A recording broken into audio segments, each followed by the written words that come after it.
하나님 말씀 봅니다. 신명기 6장 4절부터 9절까지의 말씀입니다. 신명기 6장 4절부터 9절까지의 말씀을 다 함께 봉독합니다. 시작. 이스라엘아 들으라. 우리 하나님 여호와는 오직 유일한 여호와이시니 너는 마음을 다하고 뜻을 다하고 힘을 다하여 내 하나님 여호와를 사랑하라.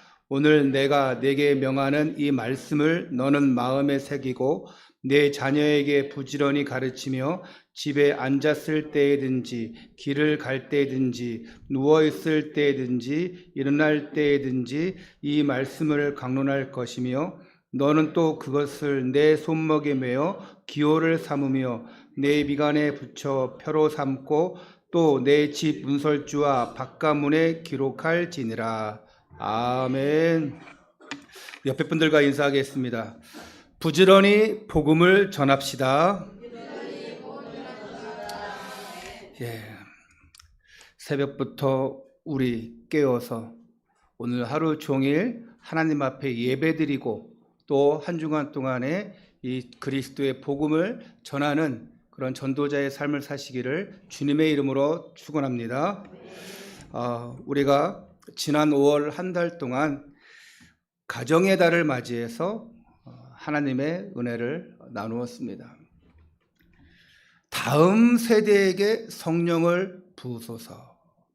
5월 첫 주에 어린이 주일에 말씀드렸지요. 둘째 주 어버이 주일 때 믿음의 유산을 남기라. 기억나십니까? 셋째 주에 이제 가정주의를 또 맞이해서 행복한 가정을 세우는 은혜, 그리고 지난주에는 성령 강림절을 맞이해서 예수님이 부활하시고 40일째 되는 날 초대교회에 성령으로 강림하신 그날 성령의 바람이 불 때라는 말씀으로 마른 뼈가 이제 살아나서 하나님의 군대가 되는 것을 보았습니다. 우리 가정이 회복되어지고 우리 다음 세대가 회복되어지고 그러는 가운데 교회가 회복되어지는 그 은혜 속에서 여러분이 가는 곳곳마다 생명 살리는 가정 세우고 교회 세우고 다음 세대 세우는 그런 축복들이 일어날 줄 믿습니다. 이제 오늘은 가정의 달 마지막 주일이자 성령 강림절 이후의 첫 주일이에요. 우리는 오늘 이제 지난 3월 달에 우리가 민수기를 마치고 신명기를 시작했는데 신명기 1장을 시작하자마자 이제 잠시 멈추고 우리가 이제 고난주간 부활주를 계속 보내면서 오늘 다시금 이제 신명기 강해를 다시 시작합니다. 신명기는 영어로 듀터라노미라고 합니다.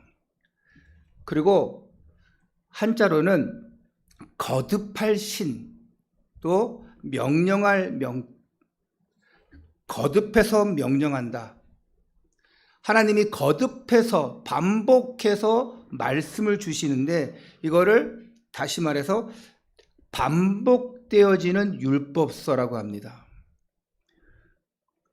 왜 반복하냐?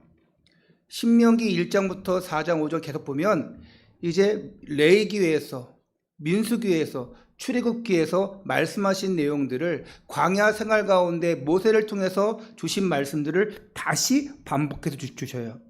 근데 이것이 단순한 반복이 아니라 단순한 어떤 잔소리처럼 그런 것이 아니라 광야 1세대를 넘고 광야 2세대를 향한 하나님의 뜨거운 사랑의 재확인이에요. 하나님도요 질투하십니다. 너희가 다른 것을 섬기면 나 여호와는 질투하는 하나님인즉 이라고 말씀하셔요. 하나님도 사랑받기를 원하십니다. 사랑을 확인하셔요. 그래서 다시 율법을 말씀을 주시면서 하나님의 사랑을 다시금 회복하는 시간. 그리고 이제 가나안이라는 거대한 그 세상 문화 속에 들어가야 되는데 여기서 승리할 수 있도록 말씀의 처방전을 주시는 것입니다. 지난 신명기 1장을 통해서 우리가 어떤 말씀 받았냐? 광야에서의 언약을 기억하라 라는 말씀을 받았습니다. 광야에서의 언약을 기억하라. 하나님이 주신 그 언약을 기억하라. 그리고 이어지는 4장까지는 민수기에서 주셨던 하나님의 말씀을 다시 한번 상기시켜 주는 가운데 너희가 이제 가나안 땅에 들어가면 하나님의 규례, 법도를 지키고 또 그것을 가르치라고 부탁하십니다. 그리고 어떤 형상도 만들지 말고 우상을 만들지 말고 섬기지 말라고 4장에서 거듭 반복하셔요. 그리고 5장에 가면 출애굽기 20장에서 주셨던 뭐냐? 바로 십계명이에요. 십계명의 말씀을 다시 한번 재확인해 주십니다. 자, 신명기가 거듭되어지는 율법서라 그랬죠. 하나님은 거듭해서 우리에게 율법을 주시면서 하나님의 사랑을 재확인시켜 주십니다. 너희가 나를 믿고 따르면 살 것이고 너희가 나를 배반하면 나는 질투하는 하나님이다. 저주가 갈 수밖에 없다. 너희가 하나님을 경외하고 명령을 지키면 복을 받는다. 이 말씀을 주시는 것입니다. 그리고 오늘은 말씀의 제목이 부지런히 전할 언약의 복음. 따라하세요. 부지런히 전할 언약의 복음. 이 말씀으로 함께 은혜를 나누고자 합니다. 오늘 말씀 보니까 부지런히 가르치며 그랬어요. 부지런히. 여러분 다 부지런하시죠? 먹고 사는 데만 부지런하지 마시고 하나님 말씀을 전하는 일에도 부지런하시기를 축원합니다. 오늘 본문인 신명기 6장 4절부터 9절은 유대인들이 평생 아침 저녁으로 암송하고 삶의 기준으로 삼는 그 유명한 쉐마라고 합니다. 쉐마. 자, 쉐마란 뜻은 들으라. 신명기의 말씀을 들으라. 오늘 하나님은 동일하게 우리에게 말씀하십니다. 이스라엘아 들으라. 꿈 있는 교회여 들으라. 오늘 말씀을 듣고 깨닫고 실천되기를 축원합니다. 첫 번째입니다. 복음의 정체성을 확립하라. 오늘 4절과 5절을 함께 읽도록 하겠습니다. 시작. 이스라엘아 들으라. 우리 하나님 여호와는 오직 유일한 여호와시니 너는 마음을 다하고 뜻을 다하고 힘을 다하여 내 하나님 여호와를 사랑하라. 아멘. 이스라엘아 들으라 그랬습니다. 쉐마 들으라. 그러면서 가장 먼저 하신 얘기가 뭐냐? 여호와는 오직 유일한 여호와시라. 왜 이 말씀을 가장 먼저 했냐? 이스라엘 백성들이 이제 들어갈 땅, 약속의 땅, 가나안 땅은 한 번도 가보지 않은 땅인데 정탐한 결과 거기에서는 이미 바알신, 아세라신을 비롯한 수많은 풍요의 신, 심지어 음란의 신들, 하여튼 이상한 우상들이 가득한 곳이었어요. 가나안 사람들은 풍요를 준다고 하면 이 신도 섬기고 저 신도 섬겨요.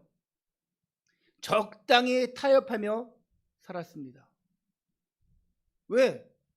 진짜 신을 믿지 않기 때문에 자기의 동기에 맞는, 자기의 만족함에 맞도록 자기의 삶에 따른 신을 찾아가는 거예요.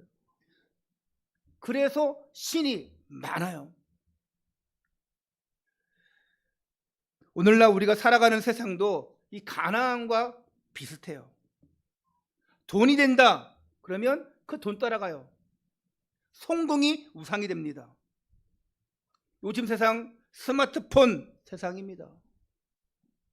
디지털을 넘어서 스마트, 그리고 AI가 지배하는 세상이에요. 모든 거 다 거의 다 물어봐요. 근데 저도 AI를 잘 안 물어봤는데 우리 집사람이 AI를 많이 물어보더라고요. 자그만 거 하나라도. 저도 지식인한테 물어봤어요. 네이버 전에는. 근데 이거는 네이버 지식인은 물어보면 내가 또 들어가서 또 다 검색해 찾아봐야 돼. 근데 AI는 야 오늘 할인하는 식당 어디야? 뭐 다 알려줘. 하여튼 뭔가 조그만 질문도 다 알려주는 거예요. 심지어 야 내가 오늘 스트레스가 많이 받았는데 나 어떻게 해소해야 돼? 하면은 이렇게 해서 스트레스를 해소하세요. 이런 것도 알려줘.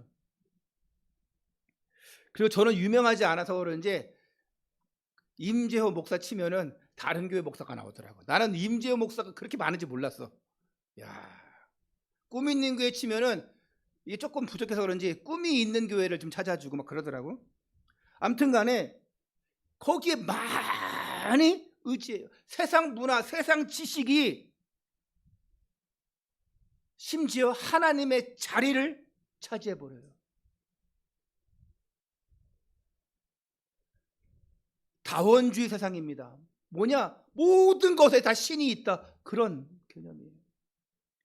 여러분, 스마트폰이 AI가 하나님의 자리를 대신할 수 없어요. 그런데 거기다가 다 질문해버려요. 하나님 앞에 기도하면서 하나님 내가 이런 문제가 있어요. 어떻게 하면 되겠습니까? 물어보고 무릎 꿇고 나가야 되는데 그냥 AI한테 물어보는 거야. 나 오늘 이렇게 스트레스 받았어. 어떻게 해야 돼? 나 머리가 아픈데 어떻게 해야 돼? 나 이런 고민인데 어떻게 해야 돼?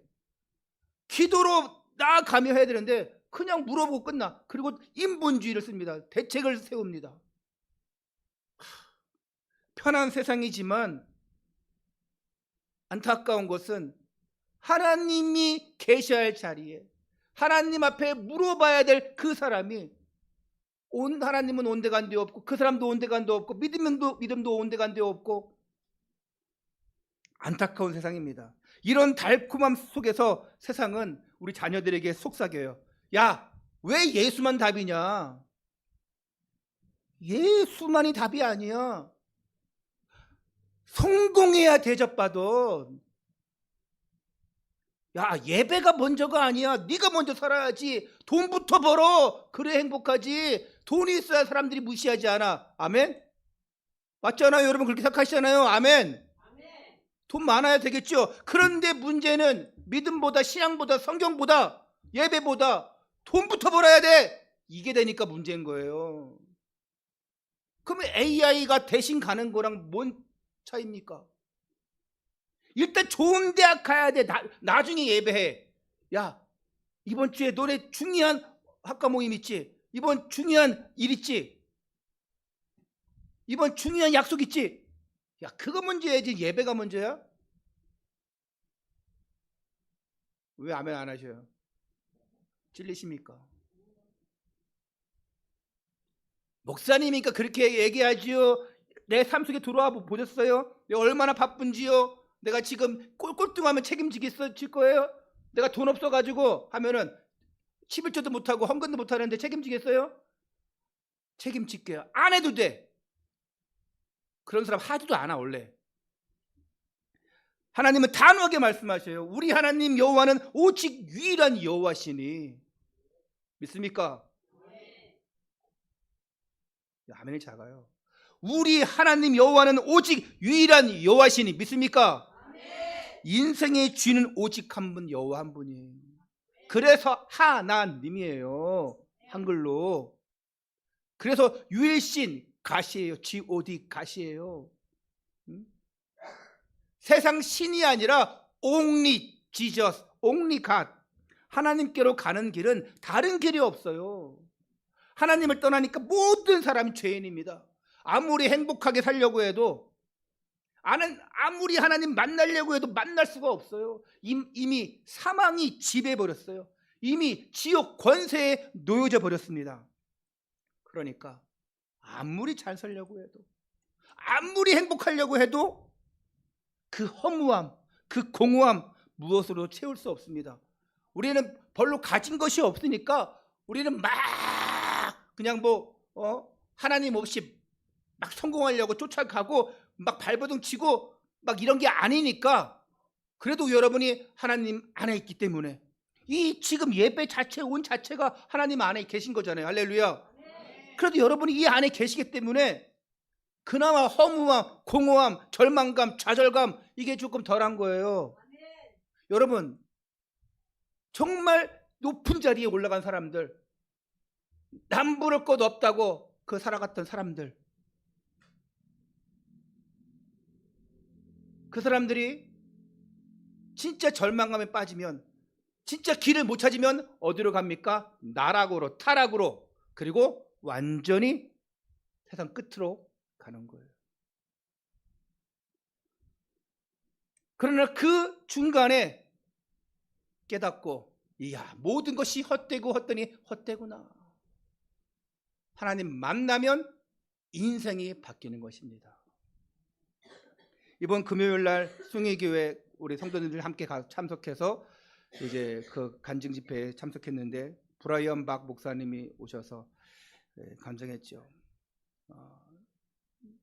수요일 날도 말씀드렸지만 그 브라이언 박 목사님은 이제 치유 사역자인데, 여기 혹이 있다만한 게 있잖아요. 몇 년 전만 해도 혹이 없었는데 혹이 점점 커져요.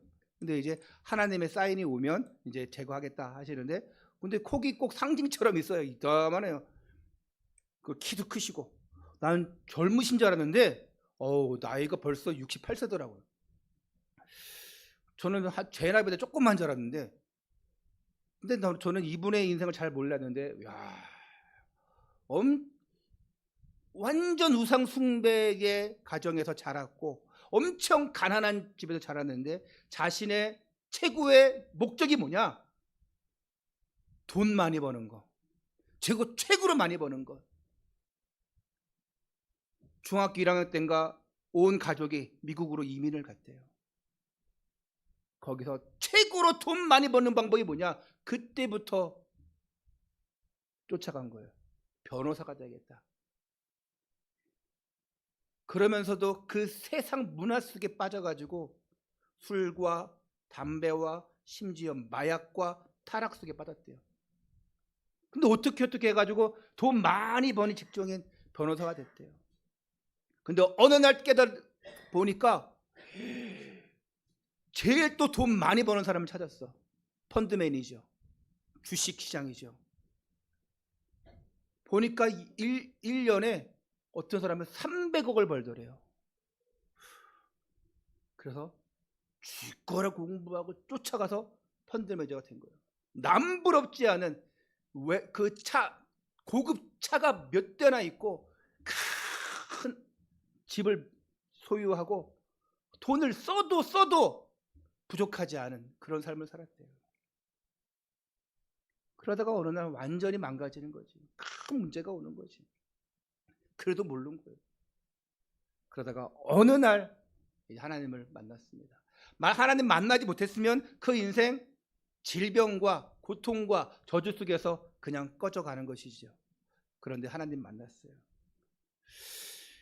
하나님 만나니까 그 사망과 지옥의 권세에서 놓였던 사람이 완전히 하나님의 자녀로, 아무리 잘 살려고 행복하고 막 하려고 해도 그 허무함 공허함 달랠 길이 없었는데, 술과 마약이 아니면 살 수가 없었는데, 완전 환락과 타락 속에서 살아야 되는데 완전 인생이 바뀌신 거예요.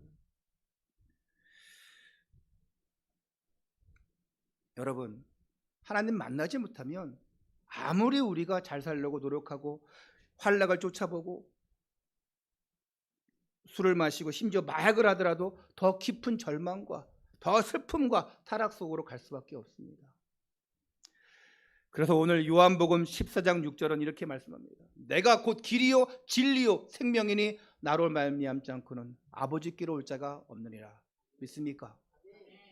사도행전 4장 12절에 다른 이로서는 구원을 얻을 수 없나니 천하 사람 중에 구원을 얻을 만한 다른 이름을 우리에게 주신 일이 없음이라. 복음이 뭡니까? 복음, 가스페, 유앙겔리온. 자, 복음. 로마서 5장 8절에 우리가 아직 죄인 되었을 때에 하나님께서 우리를 위하여 사랑하셔서 십자가에서 죽으신 그 사건, 우리를 사랑하신 그 사건, 독생자 예수 그리스도를 십자가에서 죽게 하신 그 사건, 이게 복음이에요. 나를 위해서 대신 죽으신 그 사건, 그리고 그 예수 그리스도를 믿는 자마다 하나님의 자녀가 되어지고 구원의 백성이 되어지는, 그것이 바로 복음의 축복입니다. 바로 구원받은 자의 축복이에요. 이 복음 속에 우리가 들어왔습니다. 할렐루야. 그 허무함, 공허함, 그 무엇으로도 채울 수 없는데 복음 속에 들어오니까 해결되는 겁니다. 혹시 내가 아직도 난 허무해요, 나는 공허해요, 나는 불안해요, 나는 지금 어떻게 살지 모르겠어요, 복음 속으로 들어오시기 바랍니다. 아직 안 들어와서 그래요. 그 십자가의 사랑으로 나를 구원해 주셨어요. 그 하나님의 사랑으로 나를 하나님의 자녀 삼아 주셨습니다. 이런 내가 할 수 있는 것이 뭐냐? 예수 그리스도의 그 보혈의 피로 구원받은 우리가 지금 할 수 있는 것은 뭐냐? 오늘 말씀합니다. 마음을 다하고 뜻을 다하여 힘을 다하여 내 하나님 여호와를 사랑하라. 그 하나님을 사랑하는 첫 번째 방법이 뭐냐? 하나님께 나와 예배드리는 것입니다.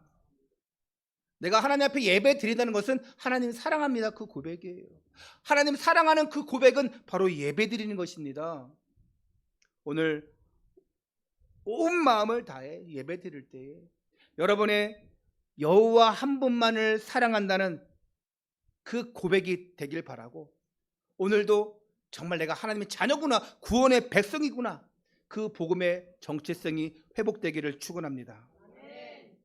두 번째, 말씀을 내 마음에 새기라. 6절을 함께 읽습니다. 시작. 오늘 내가 네게 명하는 이 말씀을 너는 마음에 새기고. 하나님 자녀에게 필요한 것이 뭐냐? 말씀이죠. 우리 자녀들에게 필요한 게 뭐냐? 훈계입니다. 부모들아, 내 자녀를 훈계해라.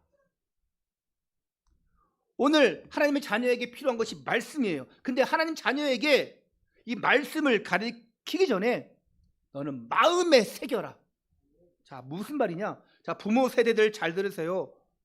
너희가 저 자녀에게 잔소리하기 전에 너희가 야, 너 예배 잘 드려, 너 기도해, 헌금해, 이거 하기 전에 부모 세대인 너희들아, 너희가 먼저, 이 기성세대야 먼저 너희 심령에 하나님의 말씀을 새기라고 명령하십니다. 너희가 먼저 하나님 말씀 속에 들어가라. 너희가 먼저 말씀을 새겨라. 그리고 얘기해라. 여러분 그렇잖아요. 우리가 찔리면 말 못해요. 안 그렇습니까? 정치인들 찔리면 말 못해요. 그 얘기. 야, 너 룸살롱 가지 마. 정치인들 늘 가는 사람은 그 얘기 못합니다.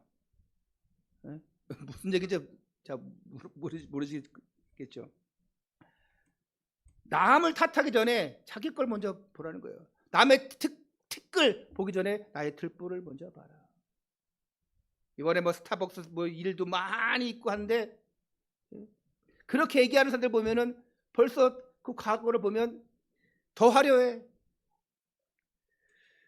여러분 왜 그런 것들을 다 그쪽으로 연결시키는지 잘 모르겠어요. 뭐 다 잘못도 있고 실수도 있고, 뭐 가고 안 가고는 뭐 중요한 게 아니고, 저는 원래 스타벅스를 원래 안 가요. 왜? 비싸요.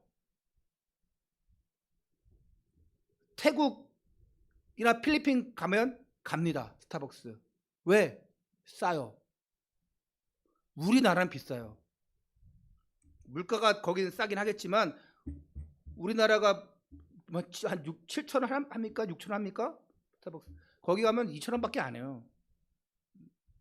우리나라만 비싸더라고. 일단 비싸서. 그리고 두 번째는 저는 커피 맛을 모릅니다. 일단 싸야 돼. 그래서 저는 컴포즈 메가밖에 안 갑니다. 1,500원밖에 안 하기 때문에. 여기 새로 생긴 가운당 뭐 빵도 판다 그러는데 5,000원이잖아요, 커피가. 저는 웬만하면 누가 사주지 않으면 안 갑니다. 우리 집사람이 사준다? 그래? 내가 살게. 그러면 따라갑니다. 여러분이 산다? 권사님이 산다? 전 따라갑니다. 제가 산다? 무조건 컴포즈, 무조건 메가. 할렐루야. 그리고 저를 따라서 제가 커피 마시자 가자 그러면 안 따라오시는 게 좋아요. 예. 이번 6월 3일 날 지방선거입니다. 중요한 날입니다. 이번에 브라이언박 목사님이 엄청 강조하더라고요. 그 앞에 인천시장 유정복 시장도 맨 앞에 앉아가지고, 이분이 원래 천주교인이에요. 근데요, 그날 그 집회 오셔가지고 맨 앞에서 기도하시고, 그리고 정말 치유받기 원하고 변화되기 원하는 사람들 다 앞으로 나와서 무릎 꿇고 기도하셨더니 그 부부가, 시장 부부가 다 앞에 나가가지고 무릎 꿇고 기도하더라고요. 얼마나 감사할지. 캐톨릭 신자거든요. 이번 기회에 완전히 변화될 줄 믿습니다. 우리는 흔히 우리 아이들이 변하지 않아요. 자녀들이 변하지 않아요. 힘듭니다. 어릴 때부터 변화시키지 않으면 사춘기 지나서는 힘듭니다. 왜 변하지 않냐 하면서 원망도 합니다. 아니, 우리 아이는 중고등부 가더니 예배를 안 드려요. 전사님, 목사님 좀 잡아주세요. 그래서 중고등부 전사님들이 제일 힘들대요.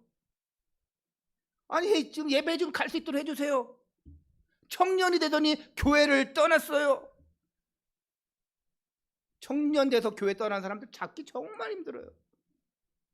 왜냐? 말 듣습니까? 부모 말도 안 듣는데 누구 말 듣겠어요? 안 돼요. 다 큰 자녀 한탄한다고, 잔소리한다고, 달랜다고, 설득한다고 되겠습니까? 혹시 출가한 자녀야? 그러면 더 어렵죠. 하나님께서는요, 너의 자녀를 탓하기 전에 내 마음에 무엇이 새겨져 있는지 되돌아보라 합니다. 우리의 마음에 하나님 말씀, 그 은혜가 새겨져 있는지 되돌아봐야 돼요. 아니면 그 세상의 염려, 불평, 또 그 돈에 대한 집착들이 새겨져 있는지 그걸 봐야 됩니다. 여러분, 우리가 중요한 걸 남기려고 할 때는, 문구를 남기고 이름을 남기려 할 때는 보통 어디에 새기죠? 돌에 새깁니다. 그래서 우리가 비석을 만들고 또 어디에 머릿돌을 만들고 하면서 거기에 글을 새깁니다. 하나님 말씀 주실 때에 십계명을 어디에 새겼습니까? 두 돌판에 새겼습니다. 돌에 글씨를 새기면 영원히 지워지지 않아요. 반영구적이라고 그래요. 우리의 심령에 하나님의 말씀이, 십자가의 복음이 새겨져야 돼요. 내가 먼저 말씀으로 변화되어지고, 내가 먼저 예배 성공하고, 내가 먼저 기도에 눈물을 흘려야지만 그 은혜가 자녀에게 흘러가는 것입니다. 그래서 잔소리 한다고 된다는 게 아니에요. 그리고 내가 변하고 내가 눈물로 기도하고 있을 때 되는 거예요. 아니, 그 집 나갔던 청년이 하나님 떠나고 정말 내가 마음대로 살겠다고 했던 그 청년이 어머니의 기도로 돌아오지 않습니까? 실망과 절망감에 있던 아이가 그 새벽에 그 아이 손 붙잡고 다리 붙잡고 기도하는 그 부모의 기도로 변화되지 않습니까? 기도밖에 없어요. 여러분, 왜 안 될까? 뭐 할까? 염려하지 마시고 기도하시기를 바랍니다. 자녀들은 부모의 잔소리가 아니라, 우리는 믿는 자잖아요. 그러면 자녀는 그 부모의 무릎을 보고 자랍니다.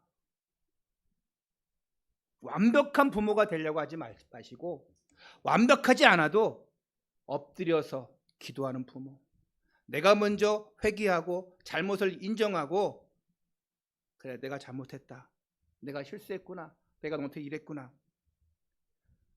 여러분, TV에 나오는 그 일반적인 상담도 보면 오은영 박사가 하는 거 보면 아이들 뭐 오은영 리포트나 뭐 애들 뭐 하는 거 있잖아요. 그렇게 나와서 하는 거 보면 거의 90%가 다 부모 잘못이 되잖아요. 그래서 부모가 자녀한테 화해하고 용서 구하고 하니까 자녀가 바뀌더라고요.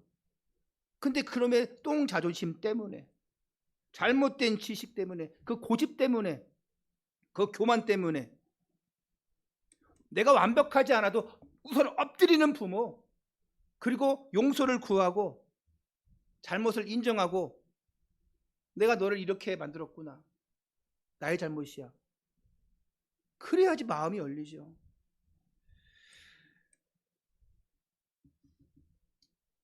그 돌에 새겨진 것처럼 여러분 마음 심령에 예수, 십자가, 복음이 새겨지고 하나님 말씀이 새겨지고 그것을 대대로 전달해주는, 흘러가게 하는 여러분 되시기를 축원합니다. 세 번째로 부지런히 복음을 전하라. 부지런히 뭘 전하라? 복음을 전하라. 부지런히 복음 전하라. 너희는 게을리하지 말고 깨어서 근신하여서 너의 대적 마귀를 이기고 부지런히 복음을 전해라. 내 마음에 말씀이 새겨졌다면 그것을 우리 다음 세대에게, 내 자녀에게, 심지어 저 현장에 죽어가는 영혼들에게 부지런히 전달해야 됩니다. 7절부터 9절까지 말씀은 더 구체적인 이 교육의 방법을 제시합니다. 우리 7절을 먼저 읽겠습니다. 시작. 내 자녀에게 부지런히 가르치며 집에 앉았을 때이든지 길을 갈 때이든지 누워있을 때이든지 일어날 때이든지 이 말씀을 강론할 것이며. 여기서 핵심 뭐냐? 모든 시간, 모든 장소예요. 너희가 집에 있든지 길을 갈 때든지 누워있을 때든지 일어날 때이든지 어디서든 어느 시간이든 말씀 전해라. 즉 삶의 모든 순간순간이 하나님 말씀을 나누는 그런 신앙 교육의 현장이 되어야 한다는 것입니다. 집에서 식사할 때도 여러분이 기도하는 모습 보여주시고, 또 여러분이 집에서 TV를 볼 때도 마찬가지고, 자녀랑 함께 TV 본다, 뭐 한다 그러면 웬만하면 잘 선정해서 보시고, 그리고 여러분이 어떻게 보면 나만의 뭐 기도하는 시간, 말씀 보는 시간, 말씀을 내가 안 본다 그러면 유튜브더라도 여러분이 말씀 볼 수 있는, 그래서 그냥 복음이 흘러가게 하는 거예요. 그냥 들리게 하는 거예요. 우리는 흔히 신앙 교육을 교회에만 맡겨둡니다. 교회에서 하겠지, 목사님이 하겠지, 주일학교 교사가 하겠지. 아니요.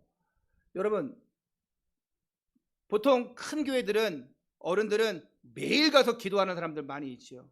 지난주에 말씀드린 것처럼 스펄전 목사님이 부흥의 비결이 뭐냐 했더니 지하 예배실 데려갔잖아요. 수백 명의 성도들이 눈물로 기도하고 있는, 그것이 우리의 발전기입니다. 저게 우리의 원동력입니다. 그렇게 얘기했잖아요. 근데 작은 교회들은 어떻습니까? 매일 옵니까? 아닙니다. 그나마 지금 우리 매일 저녁에 멤버 100분 모셔서 매일 예배 드리고, 또 수요일 금요일 날은 정상적으로 우리가 7시 반 또 8시에 수요 예배, 금요 기도회 이렇게 하고 있는데, 이렇게 예배 오시는 분들은 그나마 낫지만, 그렇지 않은 또 우리 다음 세대를 보면은 일주일이 168시간이에요. 그 168시간 중에 교회에서 예배 드리는 시간은 겨우 1시간 남짓입니다. 뭐 방송 때문에 일찍 오고 이런 거 빼고 딱 예배 드리는 시간은 1시간밖에 안 돼요.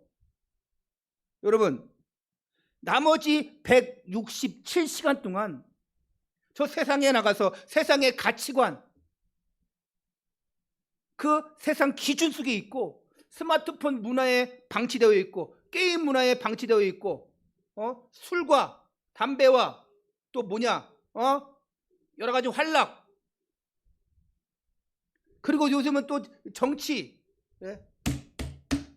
정치에 가니까 정치에 막 빠지고 그 소리 듣고,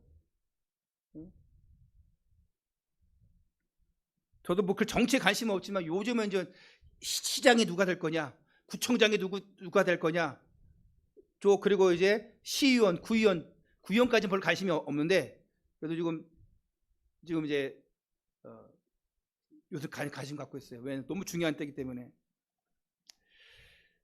그 한 시간으로 어떻게 이 아이들이 거룩한 백성으로 자랄 수 있겠습니까? 불가능하지요.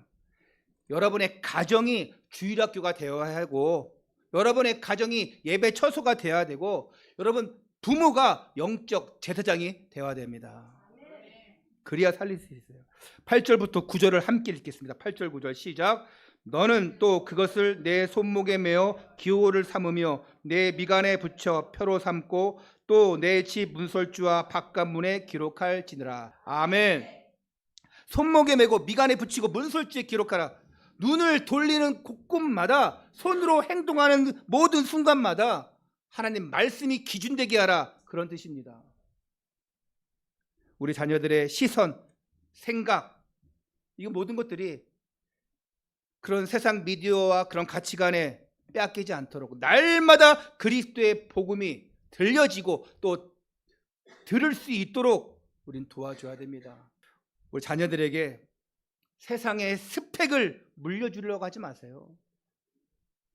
내 재산을 물려주려고 하지 말고 여러분이 지금 쌓아놓은 것 다 자녀에게 좋은 것을 주고 싶은 마음은 있습니다. 그게 부모의 마음이죠. 어떻게 하면 잘 먹이고 잘 입히고 부모의 마음이죠. 그건 당연히 사랑하는 마음입니다. 그런데 무너질 것들을 주면 안 돼요. 세워나갈 수 있도록, 더 키워나갈 수 있도록 해줘야 되는데 모래성처럼 쌓아놔요.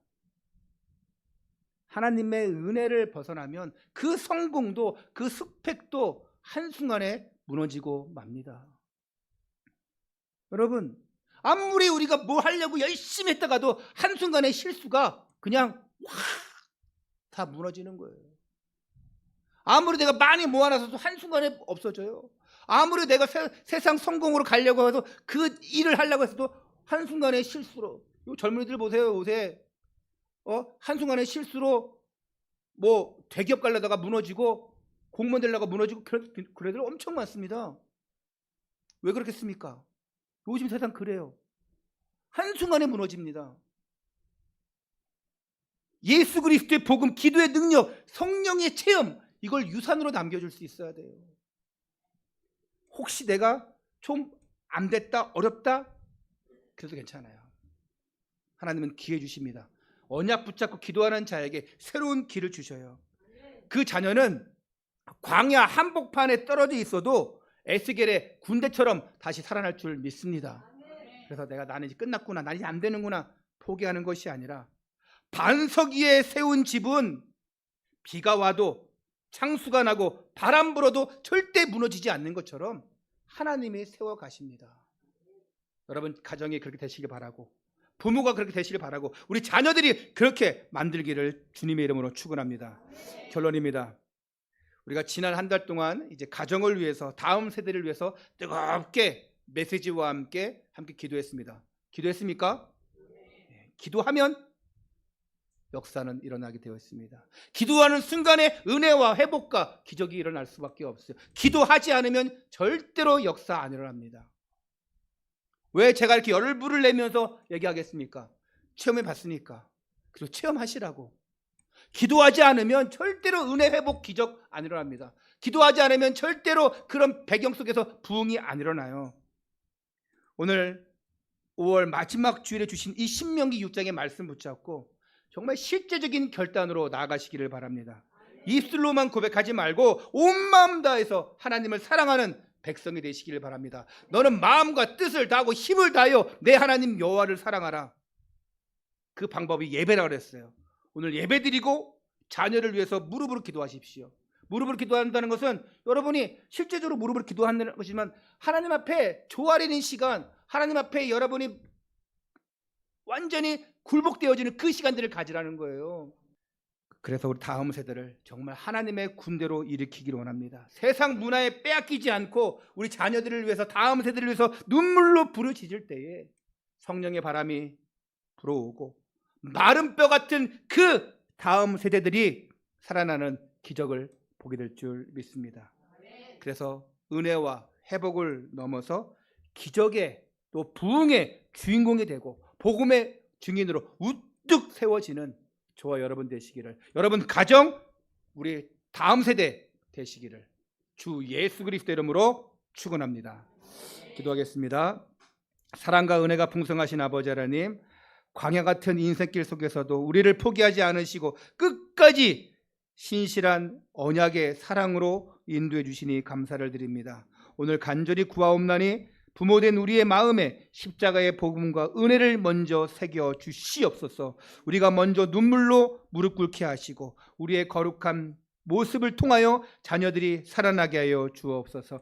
집에서든지 길에서든지 누워있을 때든지 일어날 때든지 오직 예수 그리스도만을 말하고 가르치는 믿음의 가정이 되게 하여 주옵소서. 그래서 자녀와 부모의 관계가 복음 안에서 치유되게 하시고 정말 막혔던 기도의 문들이 열려지게 하여 주옵소서. 우리를 사랑하시는 예수 그리스도의 이름으로 기도드리옵나이다. 아멘.